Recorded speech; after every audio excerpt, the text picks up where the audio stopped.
Hello friends, welcome to defence matrix. तो Russia और Ukraine का जो कॉन्फ्लिक्ट है वो कंटिन्यूसली चल रहा है और क्राइमिया में ब्रिज के एक्सप्लोजन के बाद से रशिया का जो ऑफेंस है वो पहले से काफ़ी ज़्यादा बढ़ गया है और वो अब डायरेक्टली कीव को टारगेट कर रहे हैं, जहां पर वो नॉर्मल ऑपरेशंस को डिसरप्ट करने के लिए जो ज़रूरी संसाधन है उनको टारगेट कर रहे हैं, जैसे कि पावर स्टेशंस हो गए।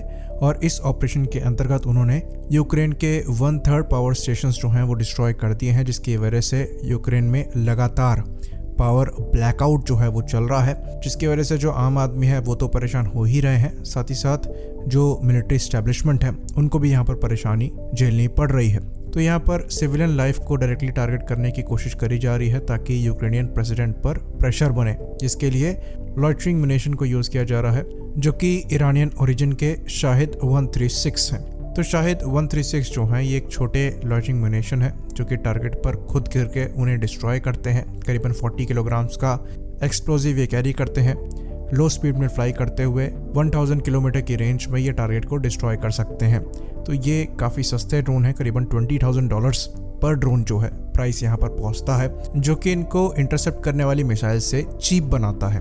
तो इनको एज अ स्वार्म डिप्लॉय किया जाता है। करीबन 30 से 40 ड्रोन एक बार में फ्लाई करते हैं, जिनमें से अगर आधे भी इंटरसेप्ट किए जाते हैं तो ये एनिमी के एयर डिफेंसेस को बर्बाद करते हैं। साथ ही अगर ये आधे भी टारगेट को हिट करते हैं तो अपना ऑब्जेक्टिव जो है वो पूरा कर रहे हैं। तो इनका डिस्ट्रॉय होना एक एक्सपेंसिव एयर डिफेंस सिस्टम से और टारगेट को डिस्ट्रॉय करना दोनों ही प्रॉफिटेबल है। और रशिया द्वारा करीबन 2400 ऐसे ड्रोन्स जो हैं वो ऑर्डर किए गए हैं। ये बात आपको बता दें कि ईरान द्वारा सीधे सीधे डिनाई किया गया है कि उन्होंने इस तरह के कोई भी ड्रोन जो हैं वो रशिया को दिए हैं, पर ऐसे कई सबूत मौजूद हैं जो कि ये शो करते हैं कि ये शायद 136 ड्रोन ही है जो कि ईरान द्वारा बनाए जाते हैं।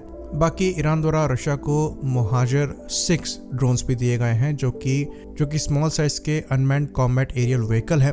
4 गाइडेड या फिर अनगाइडेड बॉम्ब एक बार में कैरी करने में सक्षम है और ये भी रशिया के लिए काफ़ी यूज़फुल जो है वो साबित हो रहे हैं। करीबन 400 से 500 किलोमीटर की इनकी रेंज मिल जाती है लाइन ऑफ साइट में और 12 आवर्स का एंड्योरेंस यहाँ पर आपको मिल जाता है।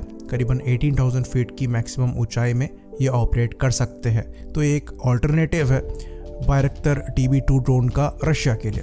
और इंटरेस्टिंगली इस चीज़ को लेकर भी कंट्रोवर्सी चल रही है, क्योंकि एक मोहाजिर 6 ड्रोन जो है वो यूक्रेन ने शूट डाउन किया है, जहां पर ये पाया गया है कि इसमें ऑस्ट्रियन कंपनी रोटैक्स का इंजन लगा हुआ है और ये तब लगा है जब ईरान पे हैवी सैंक्शंस पहले से ही लगे हुए हैं। और अब इस पर भी खींचातानी चल रही है कि ये इंजन जो है वो ईरान के पास आया कैसे।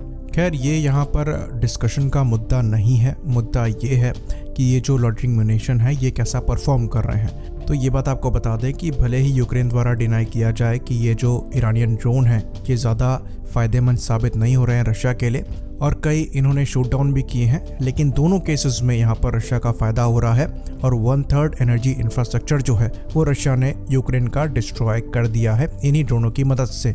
सिमिलर चीज़ हमने अर्मीनिया और अज़रबाईजान की लड़ाई में भी देखी थी, जहाँ पर अज़रबाईजान ने अर्मीनियन एयर डिफेंसेस को इजरायली लॉइटरिंग म्यूनिशन को यूज़ करते हुए डिस्ट्रॉय किया था। तो ये सिंपल और इफेक्टिव सॉल्यूशन है। ऑल्दो शायद 136 जो है वो इजरायली हार्पी या फिर हेरोप के कंपैरिजन में कुछ ज़्यादा ही सिंपल है और लिमिटेड कैपेबिलिटी प्रोवाइड कराता है, जिसकी वजह से इसका कॉस्ट जो है वो काफ़ी कम है और जिस काम के लिए इसको यूज़ किया जा रहा है वहाँ पर ये इफेक्टिव निकल कर सामने आ रहा है। तो इन लॉइटरिंग म्यूनिशन की जो डिमांड है वो काफ़ी बढ़ने वाली है। कुछ रिपोर्ट्स ऐसे भी आ रही थी कि अर्मीनिया द्वारा भी कुछ लॉइटरिंग म्यूनिशन जो हैं वो देखे जा रहे हैं और वो इंडिया से ही इन्हें परचेज करने के चक्कर में है, जिसके लिए वो टाटा के ALS-50 लॉइटरिंग म्यूनिशन को कंसीडर कर रहे हैं, जो कि vertical take off landing perform करने में सक्षम है और मीडियम रेंज में टारगेट को डिस्ट्रॉय कर सकता है। तो हाल ही में इसका एक सफल परीक्षण जो है वो टाटा द्वारा किया गया था, जहाँ पर इसने टारगेट को एक्यूरेटली आइडेंटिफाई किया और डिस्ट्रॉय किया। तो ये मीडियम रेंज में टारगेट को आइडेंटिफाई करके डिस्ट्रॉय कर सकता है और जब तक टारगेट ना दिखे तब तक हवा में रह सकता है। तो ये शायद 136 से थोड़ा एडवांस पड़ेगा और इनको इंडियन आर्म फोर्सेस द्वारा भी फ्यूचर में ऑप्ट किया जाएगा। तो लॉइटरिंग म्यूनिशन जो है वो एक्चुअली में मॉडर्न वॉर में गेम चेंजर है, जो कि यूक्रेन में भी एविडेंट है और अर्मीनिया अज़रबाईजान की लड़ाई में भी एविडेंट था। आई होप इन्फॉर्मेशन यहाँ पर क्लियर हो। इसी बात पर हम इस वीडियो को भी ख़त्म करेंगे। लाइक करिए, सब्सक्राइब करिए। जय हिंद।